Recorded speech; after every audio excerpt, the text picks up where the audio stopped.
Grosse secousse du côté d'Arkham Horror. Fantasy Flight Games, FFG, a lâché une annonce qui fait pas mal de bruit pour Horreur à Arkham, le jeu de cartes. Ah oui, cette histoire de nouvelle boîte de base, le fameux Chapter 2. Exactement. C'est ça notre sujet aujourd'hui. On va essayer de décortiquer un peu tout ça, en s'appuyant d'ailleurs sur l'analyse qu'on avait publiée dans notre article. Oui, parce que la question c'est un peu, est-ce une super évolution ou, bon, un coût commercial un peu discutable? C'est ça. L'idée, c'est de voir ce que ce Chapter 2 signifie vraiment, pour les joueurs et joueuses actuels comme futurs. Alors, allons-y. Bon, ce Chapter 2, c'est quoi au juste? Parce que FFG dit bien, attention, c'est pas une V2. Non, c'est ça qui est important. Les règles de base, elles bougent pas. Tout le matériel qu'on a déjà, carte joueur, campagne, tout reste compatible. D'accord. Mais alors, c'est quoi le changement majeur?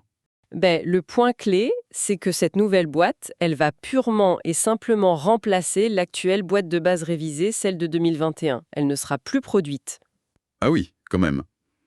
Et niveau histoire, ça se situe où? Alors là, on est juste après les événements de la cité engloutie. Arkham est en piteux état, Rivertown inondé, et il y a de nouvelles disparitions. Donc c'est un peu un nouveau point de départ, quoi. Narrativement, mais aussi pour le jeu lui-même. C'est ça. Mais, et c'est là que ça coince pour beaucoup, et on en parlait dans notre article, c'est l'impact sur l'avenir du jeu officiel. C'est-à-dire? C'est-à-dire que les campagnes officielles qui sortiront après 2026, eh bien, elles auront besoin des cartes rencontres, tu sais, les cartes mythes qui créent les défis qui sont dans cette nouvelle boîte Chapter 2. Ah, d'accord. Donc, si on veut jouer aux futures campagnes FFG, Il faudra acheter cette boîte. Ça la rend de facto obligatoire pour continuer à suivre le jeu officiellement. d'accord, je vois. Et FFG justifie ça comment? Alors, leur argumentaire officiel, c'est qu'après bientôt 10 ans, il faut moderniser un peu les fondations, gérer la complexité qui s'est accumulée, assurer que le jeu puisse continuer. Ok. Une sorte de remise à plat technique, mais avec un coût d'entrée. Voilà. Sortie prévue en avril 2026 en anglais, VF un peu après. Et le prix, on estime ça autour de 70 euros. Forcément, l'obligation d'achat, ça a créé pas mal de réactions mitigées, hein. On imagine. C'est un test de fidélité en quelque sorte. Clairement, pour les joueurs et leur portefeuille. Bon, ok, cet aspect obligatoire fait tiquer, c'est sûr. Mais est-ce qu'il y a des nouveautés intéressantes dans la boîte pour, disons, faire passer la pilule? Ah mais oui, heureusement, le contenu, il est pensé pour être attractif. La grosse promesse, c'est que la majorité des cartes joueurs seront inédites. Ah, ça c'est bien.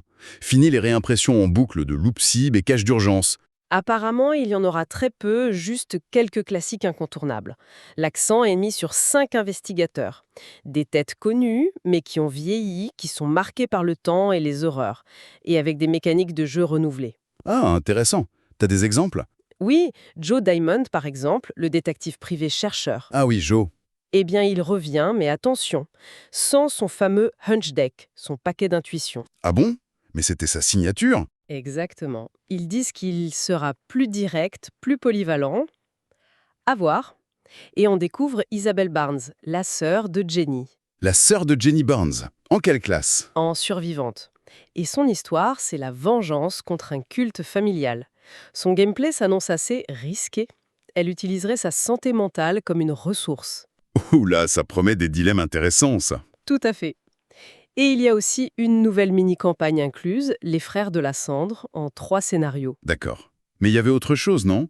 Une nouveauté mécanique dont on parlait dans l'article? Ah oui, et ça c'est peut-être la grosse innovation, celle qui pourrait vraiment changer la donne, le système de cartes récompenses, Reward Cards en anglais.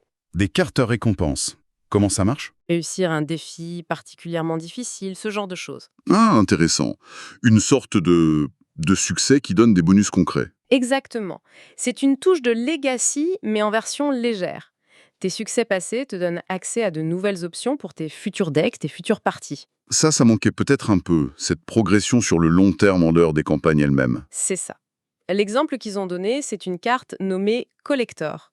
Tu l'obtiens en finissant la campagne Les Frères de la Cendre. Et elle fait quoi, cette carte collector? Elle augmente la taille max de ton deck de 5 cartes et surtout, elle te permet d'inclure une carte relique ou charme d'une autre classe que la tienne. Ah ouais, ça ouvre des possibilités de deck building assez folles, ça. Complètement.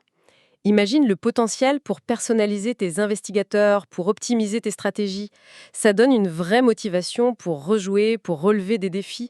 C'est plutôt malin pour l'engagement à long terme. Donc si on résume, on a FFG qui tente un pari assez osé, comme on le disait dans notre analyse, Oui, d'un côté, il y a des nouveautés ludiques qui sont franchement alléchantes, l'histoire qui avance, les mécaniques qui se renouvellent, ce système de récompense. et de l'autre, Et de l'autre, cette stratégie commerciale qui est perçue comme contraignante, voire un peu agressive par une bonne partie de la communauté fidèle. C'est ce qu'on appelait un peu un pacte faustien dans l'article. impact Faustion, c'est-à-dire. Ben, un coût d'entrée élevé, quasi obligatoire, mais qui te promet des expériences de jeu plus riches, renouvelées. Le risque, c'est de créer une fracture, quoi. Oui, je vois. C'est un vrai tournant pour le jeu, ce Chapter 2. Plein de promesses, mais avec un ticket d'entrée qui fait débat. Exactement, ça divise, c'est clair. Bon, en tout cas, ça soulève une question intéressante pour la suite, non? Ah oui, et qui dépasse même Horreur à Arkham. Est-ce que ce modèle, un jeu de base qu'il faut mettre à jour en payant, mais avec des récompenses persistantes un peu à la jeu vidéo, est-ce que c'est ça l'avenir économique des jeux de cartes évolutifs? Bonne question. Et comment ça va redéfinir la relation entre les éditeurs et leur communauté, qui est déjà parfois tendue? Voilà, ça laisse matière à réfléchir pour les joueurs et pour l'industrie du jeu en général.